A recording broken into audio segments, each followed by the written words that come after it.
अस्सलाम वालेकुम बच्चों। उम्मीद है आप खैरियत से होंगे। जी, हम डिस्कस करेंगे केमिस्ट्री नम्स 2025। ओवरऑल केमिस्ट्री का पोर्शन इजी है और दो तीन क्वेश्चंस हैं जो ट्रिकी क्वेश्चंस हैं, और अगर हम बात करें दो क्वेश्चंस हैं जिसमें हमारे पास जो ऑप्शंस हैं वो रेलिवेंट नहीं हैं। तो हम तमाम क्वेश्चंस को डिस्कस करने जा रहे हैं। तो फर्स्ट क्वेश्चन है, most molecular crystals melt below. अब अगर हम बात करें तो फेडरल में हमारे पास ये वैल्यू हमें गिवन नहीं है, पंजाब में भी हमें ये वैल्यू गिवन नहीं है, लेकिन केपीके और बलूचिस्तान में हमें ये वैल्यू गिवन है। हमें पता है कि जो मॉलिक्यूलर सॉलिड्स हैं उनमें वीक फोर्सेस होती हैं, उनमें इंटरमॉलिक्यूलर फोर्सेस होती हैं जो कि आयोनिक बॉन्ड, कोवलेंट बॉन्ड और मेटालिक बॉन्ड से वीक होती हैं, तो लिहाजा इनका मेल्टिंग पॉइंट कम होगा, इसीलिए ये सॉफ्ट हैं, इसलिए ये कंप्रेसिबल हैं। सो ये केपीके की जो है ये स्टेटमेंट है कि जो मोस्ट मॉलिक्यूलर क्रिस्टल्स हैं वो 200 डिग्री सेंटीग्रेड से नीचे ही मेल्ट हो जाते हैं। Right answer is alpha. Next है, how much heavier is the hydrogen atom as compare to electron. अगर हम हाइड्रोजन एटम की बात करें तो हाइड्रोजन एटम का एटॉमिक नंबर है 1 और इसका एटॉमिक मास भी 1 है। तो इसका मतलब है कि इसमें सिर्फ एक प्रोटॉन है, इसमें एक प्रोटॉन है, इसमें न्यूट्रॉन कोई नहीं है, और इसमें एक ही इलेक्ट्रॉन है। तो उसका मतलब है इसमें न्यूट्रॉन कोई नहीं है। तो प्रोटॉन का मास इलेक्ट्रॉन के मास से कितने टाइम्स ज़्यादा है? तो बेसिकली हाइड्रोजन एटम का मतलब है कि प्रोटॉन का मास इलेक्ट्रॉन के मास है, और यहाँ पर हाइड्रोजन एटम के अंदर एक प्रोटॉन है और साथ एक इलेक्ट्रॉन भी है, और हमें पता है कि इलेक्ट्रॉन का मास बहुत कम होता है।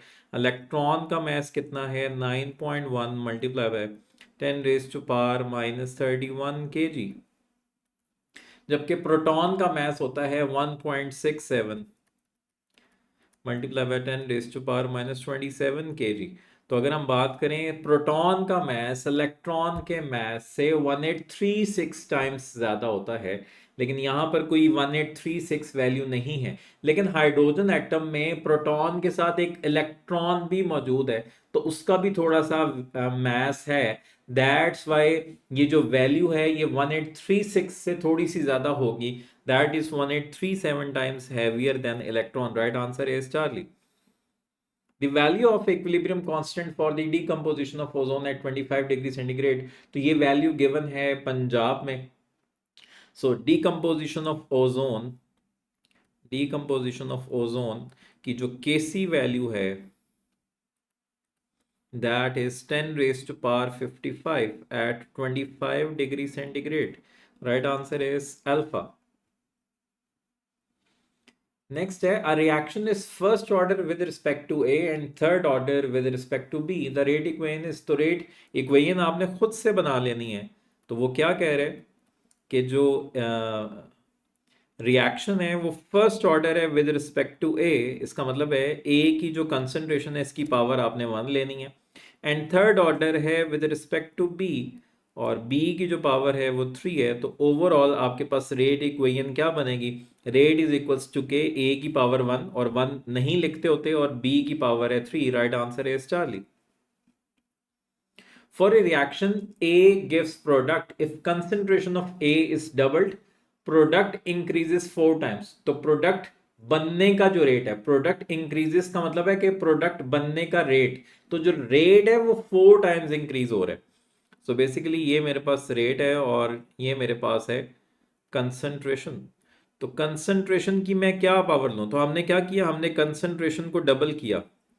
तो मैं कंसंट्रेशन की क्या पावर लूं कि रेट 4 टाइम्स इंक्रीज हो जाए? तो यहां पर मैं 2 की क्या पावर लूं? तो बेसिकली अगर मैं यहां पर 2 का स्क्वायर लूंगा तो रेट 4 टाइम्स इंक्रीज होगा, तो लिहाजा ये सेकंड ऑर्डर रिएक्शन है। Right answer is Charlie. Select the spontaneous reaction from the following. बहुत टेक्निकल क्वेश्चन है। ये जो वर्ड है ये इसने स्पॉन्टेनियस रिएक्शन का वर्ड इस्तेमाल किया है, स्पॉन्टेनियस प्रोसेस का वर्ड इस्तेमाल नहीं किया। A reaction of nitrogen and oxygen, nitrogen और ऑक्सीजन के दरमियान जो रिएक्शन है, क्या ये स्पॉन्टेनियस होता है, क्या ये खुद ब खुद हो जाता है? नो। नाइट्रोजन और ऑक्सीजन कभी भी खुद रिएक्ट नहीं करते। जैसे कि एयर में नाइट्रोजन और ऑक्सीजन मौजूद है तो वो खुद ब खुद रिएक्ट नहीं कर सकते, इनको रिएक्ट करवाने के लिए एनर्जी देनी पड़ती है, तो ये नॉन स्पॉन्टेनियस है। ये तो हमारे पास आ गया नॉन स्पॉन्टेनियस। नेक्स्ट ऑप्शन है emission of alpha particles from polonium. तो जब भी कोई रेडियो एक्टिव एलिमेंट, जो भी हमारे पास रेडियो एक्टिव एलिमेंट होता है, वो खुद ब खुद जो रेज हैं उनको एमिट करता है। जो भी हमारे पास रेज हैं, अल्फा रेज हैं, बीटा रेज हैं, यानी कि वो खुद ब खुद रेडिएशंस को एमिट करता है। तो ये स्पॉन्टेनियस प्रोसेस है और ये एक न्यूक्लियर रिएक्शन होता है। इसमें हमें बिल्कुल भी एनर्जी नहीं देनी पड़ती। एक रेडियो एक्टिव एलिमेंट खुद ब खुद रेडिएशन एमिट करता है, तो यस ये स्पॉन्टेनियस है। अच्छा, thermal decomposition of marble. Marble क्या होता है? Limestone, that is calcium carbonate. तो कैल्शियम कार्बोनेट को हीट करने के लिए, डीकम्पोज करने के लिए हमें हीट देनी पड़ती है, तो ये जो है ये भी स्पॉन्टेनियस नहीं है। बर्निंग ऑफ पेपर, वैसे तो हम कहते हैं कि जो बर्निंग ऑफ पेपर हो गया, बर्निंग ऑफ कोल हो गया, बर्निंग ऑफ कैंडल हो गया, अकॉर्डिंग टू पंजाब, ये भी स्पॉन्टेनियस में आते हैं। यानी कि एक बार, स्पॉन्टेनियस वो होते हैं जो खुद ब खुद हो जाते हैं, या जिनको एक बार आपने इनिशिएट किया तो वो उसके बाद खुद ब खुद होते रहते हैं। सो बर्निंग ऑफ पेपर भी इसी कैटेगरी में आता है कि आपने जस्ट एक बार उसको इनिशिएट किया, एक बार आपने उसको स्पार्क प्रोवाइड कर दिया, उसके बाद पेपर खुद ब खुद बर्न होता रहता है। लेकिन यहाँ पर ये जो अल्फा पार्टिकल्स हैं ये खुद ब खुद एमिट होती हैं एक रेडियो एक्टिव एलिमेंट से। सो जो बेस्ट ऑप्शन है that is beta. Right answer is beta. Select the exothermic reaction among the following. इनमें से कौन सा एक्सोथर्मिक रिएक्शन है जिसमें हीट रिलीज होती है? तो थर्मल डीकम्पोजिशन, तो ये कंपोजिशन नहीं है, ये डीकम्पोजिशन है। थर्मल डीकम्पोजिशन ऑफ P2O5, तो जाहिर बात है इसमें हीट एब्जॉर्ब होगी तो डीकम्पोजिशन होगी, तो ये एक्सोथर्मिक नहीं है। Formation of atmospheric nitrogen oxide, तो बेसिकली आपने नाइट्रिक ऑक्साइड बनानी है, तो हमें पता है कि नाइट्रिक ऑक्साइड हम कैसे बनाते हैं, नाइट्रोजन और ऑक्सीजन को रिएक्ट करवाएंगे तो नाइट्रिक ऑक्साइड बनेगा। तो ये खुद ब खुद रिएक्ट नहीं करते, ये एंडोथर्मिक है, तो ये भी नहीं है। बर्निंग ऑफ मीथेन, यस, किसी भी ऑर्गेनिक कंपाउंड को जब हम बर्न करते हैं तो कार्बन डाइऑक्साइड और वाटर बनता है और साथ हीट रिलीज होती है, तो यस ये एक्सोथर्मिक रिएक्शन है। और sublimation of dry ice, dry ice जो है that is solid carbon dioxide, तो उसको हम हीट करेंगे तो वो वेपर्स में कन्वर्ट होगा, तो ये जो है ये एंडोथर्मिक है। So the right answer is Charlie. Next है the oxidation number of chlorine in HClO2 is. तो एक हाइड्रोजन, एक क्लोरीन, दो ऑक्सीजन का सम 0 है। पूरे मॉलिक्यूल पे चार्ज 0, हाइड्रोजन +1, क्लोरीन की हमने फाइंड आउट करनी है, ऑक्सीजन है -2, तो -2 इंटू 2 ये हो गया -4, और -4 +1 ये हो गया -3, और -3 दूसरी तरफ जाके हो जाएगा +3, तो इसमें क्लोरीन आ गया +3। राइट आंसर है बीटा। नेक्स्ट है bond order is equals to. हाँ जी, ये जो क्वेश्चन है ना ये आउट ऑफ सिलेबस है, ये मॉलिक्यूलर ऑर्बिटल थ्योरी सिलेबस में नहीं है, लेकिन ये मॉलिक्यूलर ऑर्बिटल थ्योरी से ये क्वेश्चन आ गया। तो बॉन्ड ऑर्डर हम कैसे फाइंड आउट करते हैं? Bond order is equals to number of bonding molecular orbital electrons. Bonding molecular orbital के इलेक्ट्रॉन्स में से आपने एंटी बॉन्डिंग मॉलिक्यूलर ऑर्बिटल के इलेक्ट्रॉन्स को माइनस करना है और इसको 2 से डिवाइड करना है। सो क्या ये डिफरेंस है between number of bonding electrons and anti bonding? No. The sum of number of bonding electrons and anti bonding electrons? No. क्या ये हाफ ऑफ द डिफरेंस है between number of bonding electrons and anti bonding electrons? Yes. जो हमारे पास bonding और anti bonding का जो difference है उसका हाफ लेना है। यस, ये हाफ है। क्या ये क्वार्टर है इस डिफरेंस का? No, right answer is Charlie. Next है, which of the following molecule has non polar covalent bond?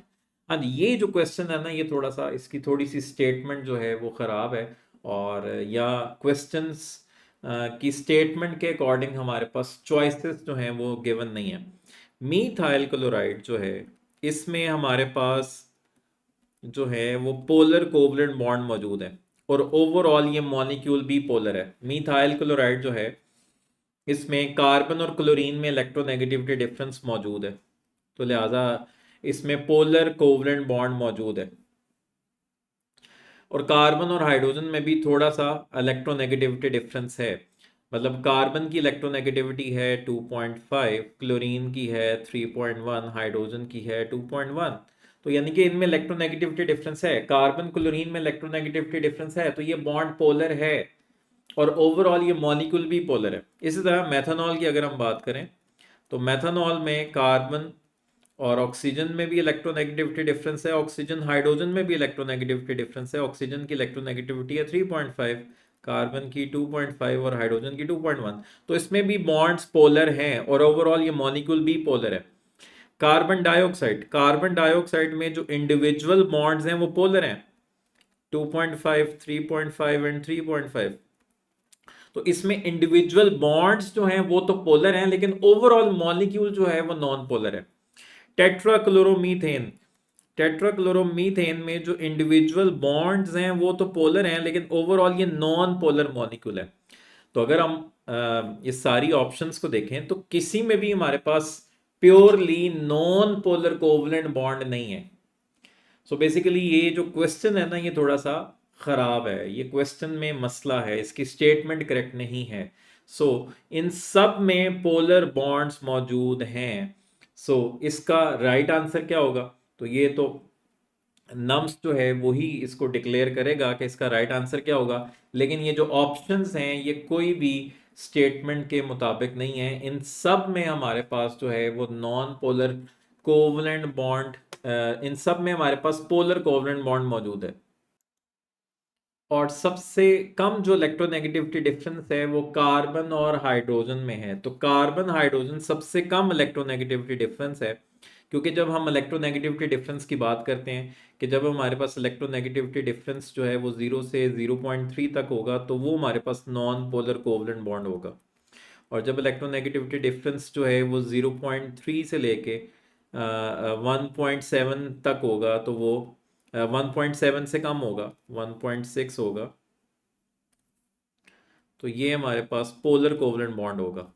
और अगर इलेक्ट्रोनेगेटिविटी डिफरेंस 1.7 है, तो वो उसमें 50% कोवलेंट है और 50% आयोनिक है। और अगर इलेक्ट्रोनेगेटिविटी डिफरेंस 1.7 से ज़्यादा है तो वो आयोनिक बॉन्ड है।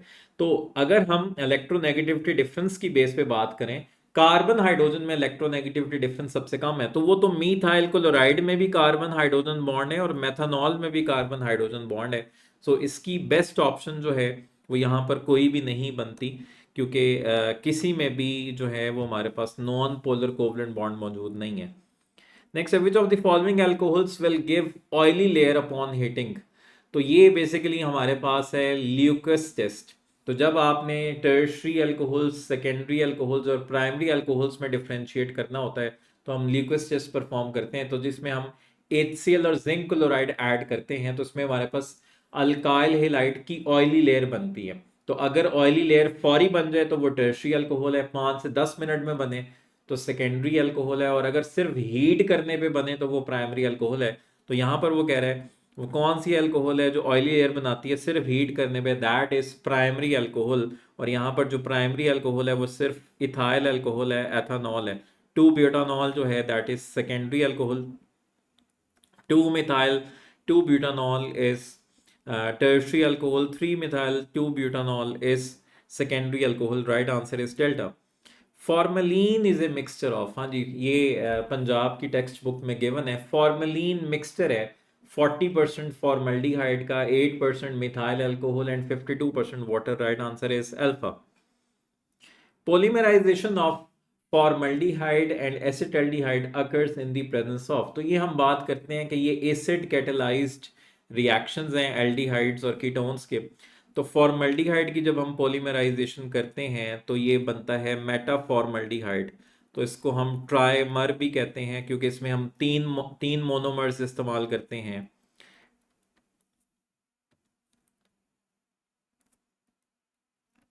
तो जैसे कि ये बन गया हमारे पास मेटाफॉर्मल्डिहाइड। इसी तरह अगर हम एसिटल्डिहाइड को पॉलीमराइज करते हैं तो पेरल्डिहाइड बनता है। तो ये acid catalysed nucleophilic addition reaction होते हैं। तो ये जो हैं ये डाइल्यूट सल्फ्यूरिक एसिड की प्रेजेंस में होता है। कंसनट्रेटेड सल्फ्यूरिक एसिड क्यों इस्तेमाल नहीं करते? क्योंकि अगर हम कंसनट्रेटेड सल्फ्यूरिक एसिड इस्तेमाल करेंगे तो सल्फ्यूरिक एसिड जो है वो डिहाइड्रेटिंग एजेंट है, तो वो इसमें से वाटर को एलिमिनेट करेगा और कोई और साइड प्रोडक्ट्स बना देगा। तो ये डाइल्यूट सल्फ्यूरिक एसिड की प्रेजेंस में ये पॉलीमराइजेशन रिएक्शन होता है। Right answer is beta. The boiling point of carboxylic acids are relatively high due to, हमें पता है कि जो कार्बोक्सिलिक एसिड्स हैं इसमें क्या होता है कि इसमें हमारे पास ये डायमर्स की फॉर्म में एग्जिस्ट करते हैं। क्यों? क्योंकि इनमें इंटरमॉलिक्यूलर हाइड्रोजन बॉन्डिंग होती है।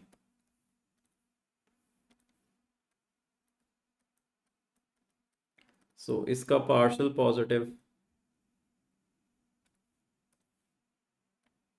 हाइड्रोजन, इसका ऑक्सीजन, इसका पार्शियल पॉजिटिव हाइड्रोजन, इसका ऑक्सीजन, इनके दरमियान ये फोर्स ऑफ अट्रैक्शन डेवलप होती है। तो ये डायमर्स की फॉर्म में एग्जिस्ट करते हैं।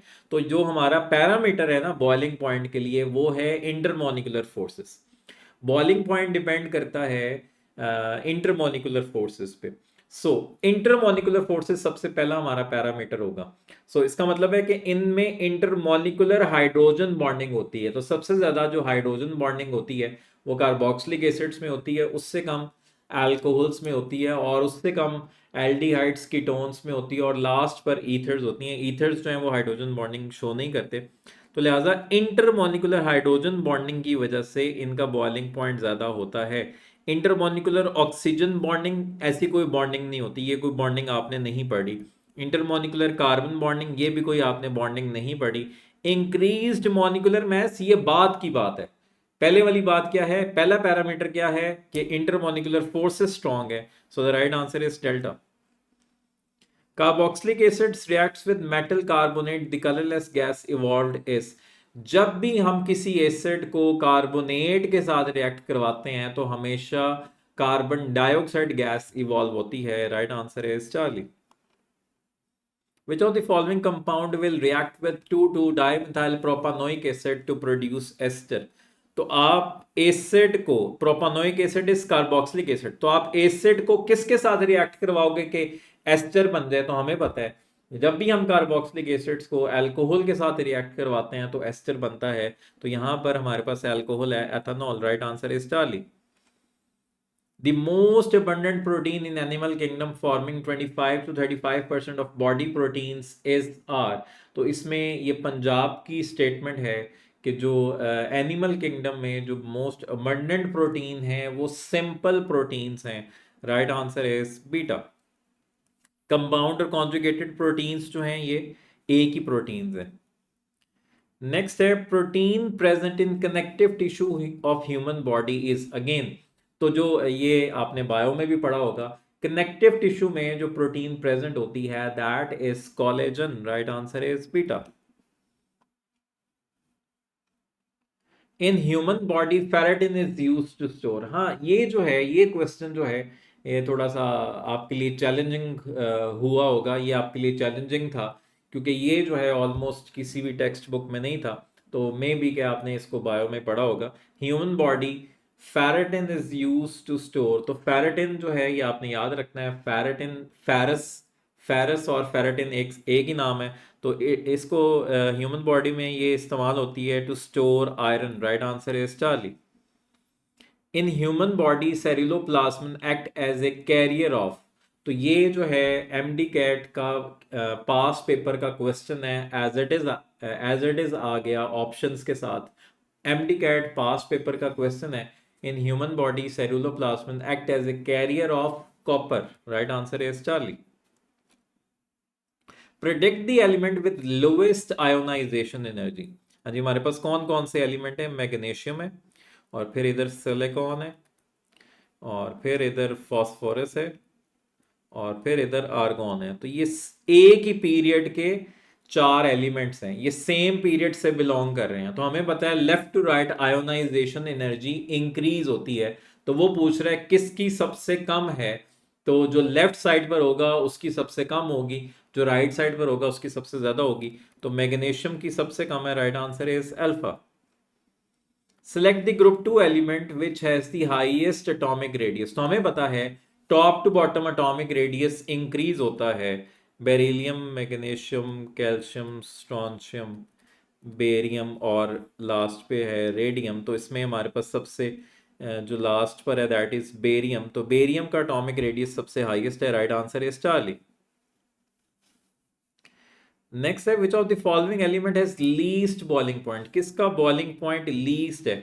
अच्छा, ये हमारे पास है मेटल्स, और मेटल्स के लिए जो हमारे पास बॉइलिंग पॉइंट के लिए इंडेक्स है दैट इज चार्ज डेंसिटी।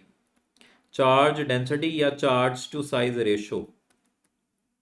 तो जिसकी चार्ज टू साइज रेशो ज्यादा होगी, उसकी चार्ज डेंसिटी ज्यादा होगी, वो ज्यादा स्ट्रॉन्ग फोर्सेस डेवलप करेगा, उसका बॉइलिंग पॉइंट ज्यादा होगा। तो मेटल्स के अंदर top to bottom size increase होता है, तो इनकी चार्ज डेंसिटी कम होती है, तो इनका बॉइलिंग पॉइंट भी कम होता है। तो वो पूछ रहा है किसका लीस्ट बॉइलिंग पॉइंट है। तो जिसकी चार्ज डेंसिटी सबसे कम है, तो जिसका साइज सबसे बड़ा होगा उसकी चार्ज डेंसिटी सबसे कम होगी। तो सबसे बड़ा साइज है सीजियम का, तो सीजियम का बॉइलिंग पॉइंट सबसे कम होगा, right answer is delta. Two pentanone and three pentanone are examples of. बहुत टेक्निकल क्वेश्चन है, बहुत ही टेक्निकल क्वेश्चन है। टू पेंटानॉन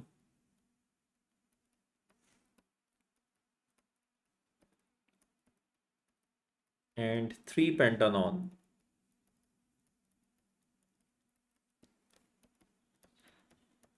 तो वैसे तो हमें पता चल रहा है कि यहाँ पर जो कीटोनिक ग्रुप है ये सेकंड पोजीशन पे है, यहाँ कीटोनिक ग्रुप जो है वो थर्ड पोजीशन पे है। तो वैसे तो मुझे नजर आ रहा है कि ये फंक्शनल ग्रुप की पोजीशन चेंज हो रही है, तो ये पोजीशन आइसोमर होगा। लेकिन नहीं, अगर हमारे पास अब इसमें मेटामेरिज्म भी पॉसिबल है। तो आपने जो आइसोमेरिज्म है, आइसोमेरिज्म का जो प्रेफरेंस ऑर्डर है वो याद रखना है।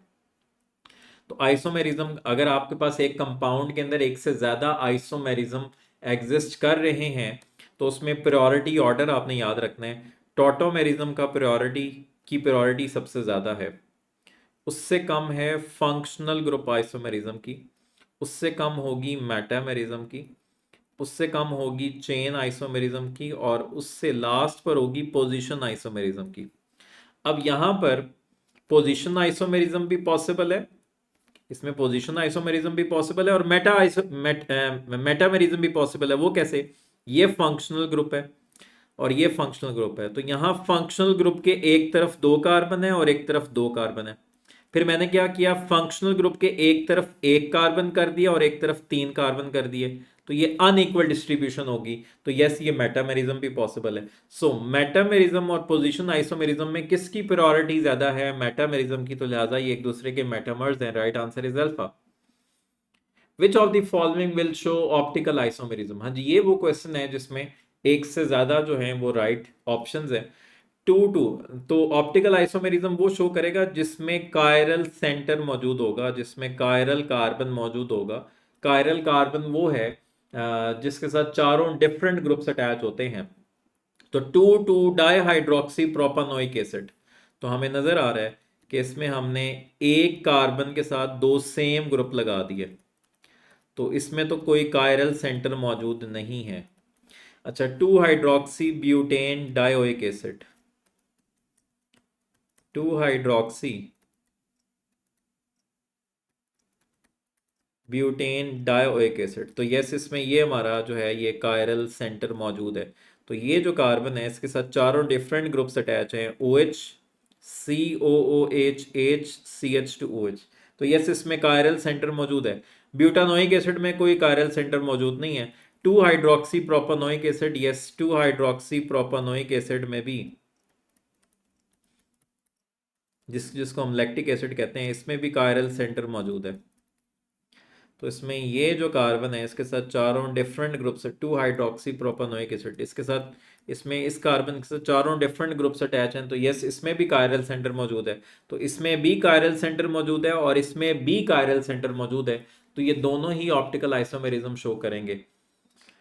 Which of the following is an electrophile in sulphonation, इनमें से कौन जो है वो सल्फोनेशन में इलेक्ट्रोफाइल है? तो ये टेक्स्ट बुक के अंदर लिखा हुआ है कि जो हमारा इलेक्ट्रोफाइल होता है सल्फोनेशन में, that is SO3। Right answer is beta. क्योंकि जब हम इसको ओपन करके लिखते हैं तो सल्फर और ऑक्सीजन में ऑक्सीजन ज़्यादा इलेक्ट्रोनेगेटिव है, तो ऑक्सीजन पार्शल नेगेटिव है और सल्फर पार्शल पॉजिटिव है। दैट्स वाई वो जो पाई इलेक्ट्रॉन्स हैं वो इस सल्फर पे, इस इलेक्ट्रोफिलिक सेंटर पे अटैक करते हैं। Right answer is beta. Acetylene reacts with hydrogen bromide to give, what is acetylene? Ethyne को हम कहते हैं एसिटाइलिन। तो इसमें हम हाइड्रोजन ब्रोमाइड को ऐड करेंगे। तो हाइड्रोजन ब्रोमाइड एक अनसिमेट्रिकल रीएजेंट है, ये पार्शियल पॉजिटिव है, ये पार्शियल नेगेटिव है और ये सिमेट्रिकल है। तो जिसको मर्जी H दे दो, जिसको मर्जी Br दे दो। तो ये हो गया CH2 double bond CH Br, ये बन गया विनाइल ब्रोमाइड। अब आप इसमें फिर से HBr ऐड करोगे तो अब जो है यहां पर मार्कोनिकॉफ्स रूल अप्लाई होगा, मार्कोनिकॉफ्स एडिशन होगी, क्योंकि अब ये अनसिमेट्रिकल है। तो अब नेगेटिव पार्ट उसके पास जाएगा जिसके पास कम हाइड्रोजन है। तो लिहाजा CH3 इधर जाएगा और CH के साथ 2 Br लग जाएंगे, तो ये बन जाएगी 1,1 die bromo ethane. Right answer is beta. Generally the decreasing order of reactivities, हमें पता है एल्कीन सबसे ज्यादा रिएक्टिव हैं, उससे कम अल्काइंस और उससे कम एल्केन्स। तो डिक्रीजिंग ऑर्डर का मतलब है कि सबसे पहले वो आएगा जिसकी रिएक्टिविटी सबसे ज्यादा। तो एल्कीन की रिएक्टिविटी सबसे ज्यादा, अल्काइंस की उससे कम, एल्केन की उससे कम। Right answer is 40। Racemic mixture formed in SN1 reaction is due to presence of empty। तो बेसिकली SN1 रिएक्शन में क्या होता है कि सबसे पहले SN1 रिएक्शन में हम टर्शरी अल्काइल हैलाइड लेते हैं, क्योंकि इसमें कार्बोकैटाइन बनता है और टर्शरी का कार्बोकैटाइन ज्यादा स्टेबल होता है। तो पहले स्टेप में क्या होता है कि ये जो हैलोजन है ये अपना पूरा पेयर ऑफ इलेक्ट्रॉन लेके निकल जाता है और कार्बन sp3 से sp2 हाइब्रिडाइजेशन पे आ जाता है।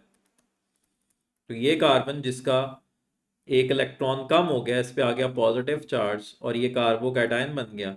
तो ये कार्बन यहां पर, ये कार्बन sp3 हाइब्रिडाइज था, अब ये कार्बन sp2 हाइब्रिडाइज। तो इसका मतलब है अब इसके पास 3 sp2 हाइब्रिड ऑर्बिटल है। अब इसके पास 3 sp2 हाइब्रिड ऑर्बिटल हैं और sp2 में क्या होता है, एक s और 2p ऑर्बिटल आपस में इंटरमिक्स होते हैं, यानी कि एक s, एक px और एक py आपस में इंटरमिक्स होके 3 sp2 हाइब्रिड ऑर्बिटल बनाएंगे। इसका मतलब है कि इस कार्बन का जो 2pz है वो अब अनहाइब्रिडाइज्ड है। इस कार्बन का जो 2pz है वो अनहाइब्रिडाइज्ड है और 2pz में अब कोई भी इलेक्ट्रॉन नहीं है, क्योंकि प्लस का मतलब है कि इसमें से एक इलेक्ट्रॉन निकल गया। तो 2pz में से अब एक इलेक्ट्रॉन निकल गया, तो इसका मतलब है कि अब इस कार्बन के पास एक वैकेंट p ऑर्बिटल मौजूद है। इस कार्बन के पास एक वैकेंट p ऑर्बिटल मौजूद है। अब वो जो आने वाला न्यूक्लियोफाइल है, वो जो आने वाला न्यूक्लियोफाइल है वो अब इस तरफ से भी इसको पेयर ऑफ इलेक्ट्रॉन डोनेट कर सकता है और इस तरफ से भी इसको पेयर ऑफ इलेक्ट्रॉन डोनेट कर सकता है। तो यानी कि 50% रिटेंशन होगी, 50% जो है वो इन्वर्जन होगी। इसको हम रेसिमिक मिक्सचर कहते हैं। तो यानी कि p ऑर्बिटल की वजह से, एम्प्टी p ऑर्बिटल की वजह से रेसिमिक मिक्सचर होता है। Right answer is beta. The order of reactivity of alcohol with respect to cleavage of CO bond, जब CO बॉन्ड टूटता है, जब कार्बन ऑक्सीजन बॉन्ड टूटता है तो फिर कार्बोकैटायन बनता है। तो किसका कार्बोकैटायन ज्यादा स्टेबल है? टर्शरी का कार्बोकैटायन ज्यादा स्टेबल है। तो लिहाजा इन रिएक्शंस में टर्शरी अल्कोहल सबसे ज्यादा रिएक्टिव होंगी, उससे कम सेकेंडरी अल्कोहल, उससे कम primary alcohol. Right answer is alpha. Consider the following reaction NaOH plus H2SO4, it gives Na2SO4 plus H2O. When 40 gram of NaOH reacts with 49 gram of sulfuric acid, the number of water molecules produced are. अच्छा, अगर मैं इस equation को balance कर लूं, पहले तो हमने इस इक्वेशन को बैलेंस करना है, तो क्या ये इक्वेशन बैलेंस है?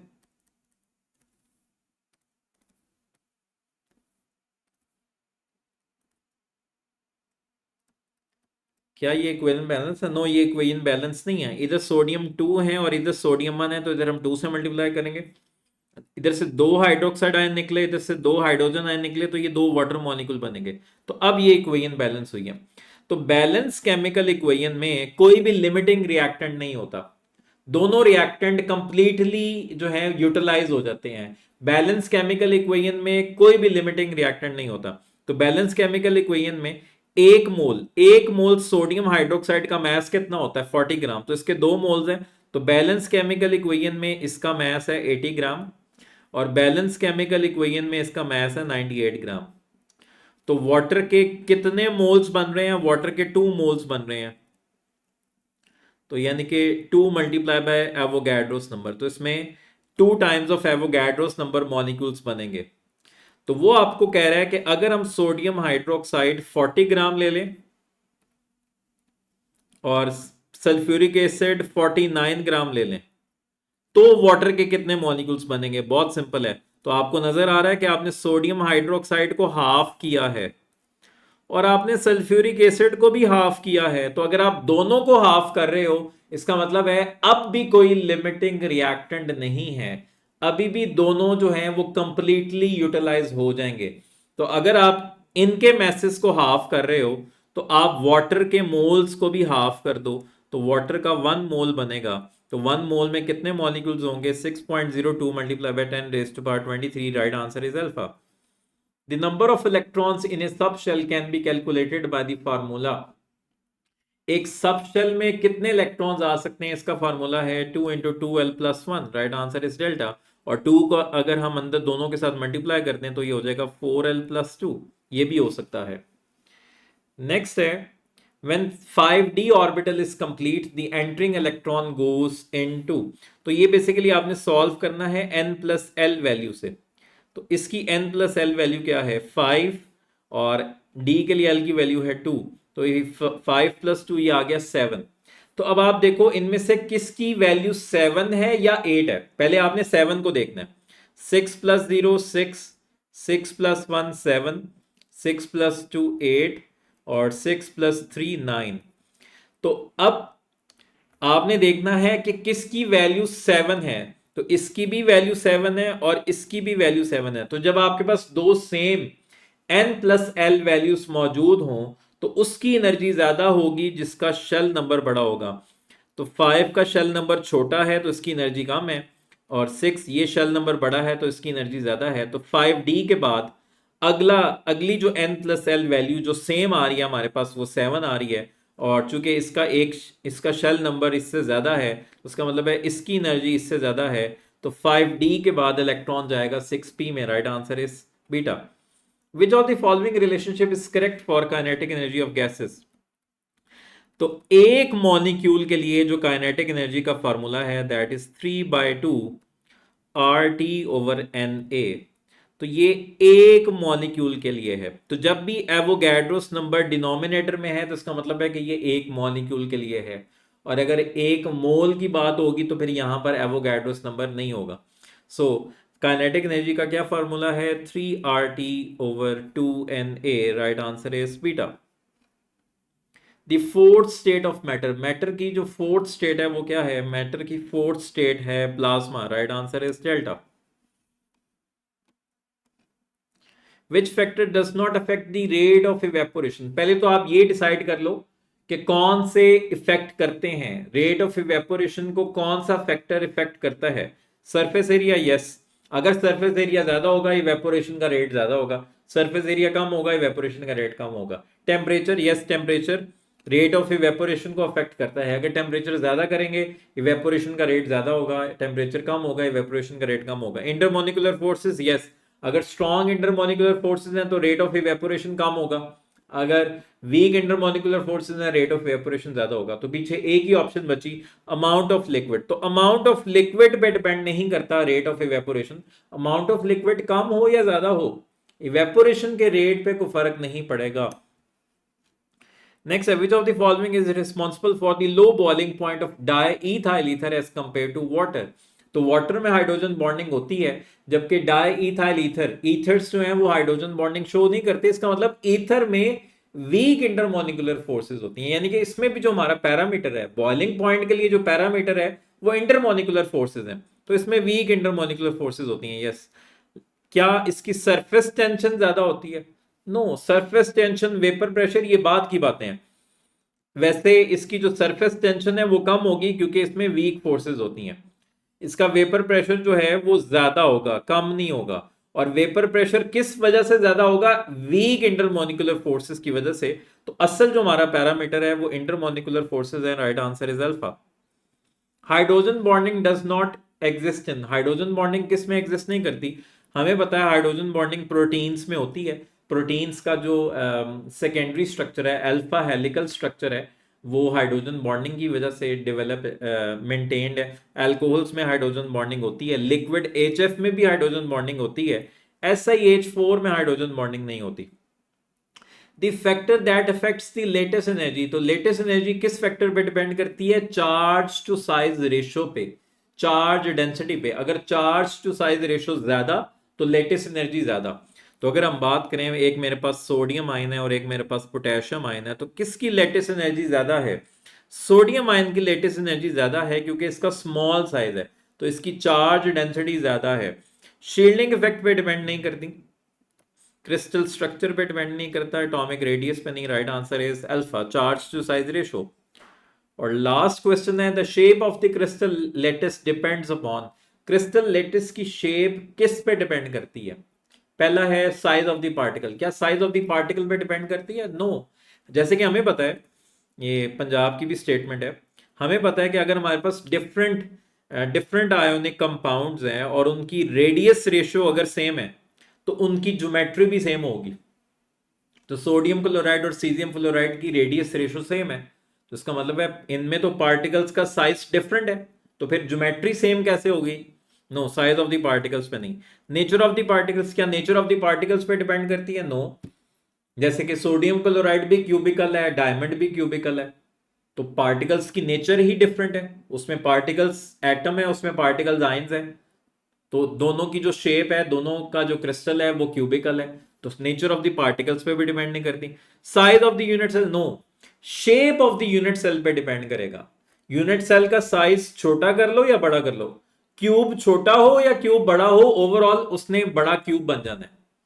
तो size of the unit cell पे भी डिपेंड नहीं करता, तो ये प्योरली डिपेंड करता है अरेंजमेंट ऑफ द पार्टिकल्स, कि पार्टिकल्स अरेंज कैसे होते हैं। आया टेट्राहेड्रली अरेंज हो रहे हैं, ऑक्टाहेड्रली अरेंज हो रहे हैं, किस तरह अरेंज हो रहे हैं?